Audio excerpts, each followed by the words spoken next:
এই যে ভদ্র মহোদয়গণ, আপনারা শুনলেন তো এই ভদ্র মহিলা মুনির অভিলাষ প্রকাশ করার অপরাধে উনি আমাকে অসভ্য সাব্যস্ত করলেন। কিন্তু জানেন কি আপনারা, এই অসভ্য ব্যক্তিটাকে নিয়ে ওনার মনে যত জল্পনা আর ততই কল্পনা। খুব হয়েছে, তোমাকে জগতের আলোতে রাত 18 মামলা দাখিল করতে হবে না। ওদিকে মনে নেই কোথায় আত্মসহিংসা সামলাবি তা না, সেটা বুঝি সামনে দিতে হবে, তারা এত বেশি বুঝতে পারবেন না।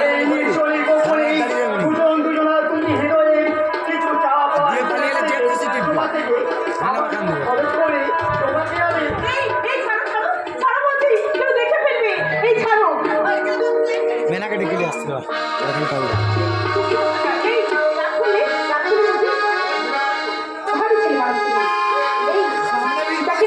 আমি আমার মনের মতো করে সাজিয়ে ভীষণ সুন্দর দেখাচ্ছে ওকে। আর বড়কে দেখে সত্যি পারবে না, এই তখন থেকে আমার দিকে অনেক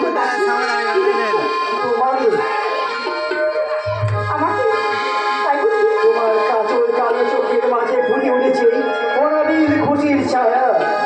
মুক্ত ছোড়া হাসির মাঝে ছড়ে পড়েছে রাশি রাশি সোনালির স্বপ্ন। আর সেই স্বপ্নের রামধনু রং নিয়েই আমি আমার মনের আকাশে নতুন করে আঁকলাম আমার এই চিরময়ী প্রতিমার প্রতিচ্ছবি।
আমি মানে হয়তো আমি তোমাকে কোনো কাজের ব্যাপারে বলতে এসেছি, বুঝেছো?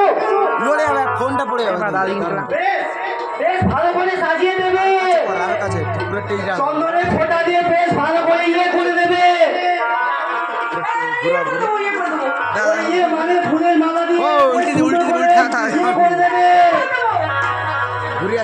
এটা বনমন্ত্র আগে আর ও কিছু নয় দাদা, এটা গুরু সীতাকে যদি ভালো করে সাজিয়ে দেয় তাই বলতে এসেছিলাম। তাই বলতে এসেছিলি? হ্যাঁ দাদা, হ্যাঁ হ্যাঁ হ্যাঁ, ওই ইয়ে মানে চন্দনা ফুলের মালা দিয়ে বেশ সুন্দর করে সাজিয়ে দেবো। সাজিয়ে সাইডে দিবি। ছাড়া উপায় নাই। হ্যাঁ দাদা, হ্যাঁ। সীতাকে দেখে ধরে চুপ কর হতভাগা। আমাকে ফাঁকি দিতে ভেবেছিস? এই মাত্র দেখে এলাম সীতা কোণের সাজে সেজে বসে আছে আর ও কিনা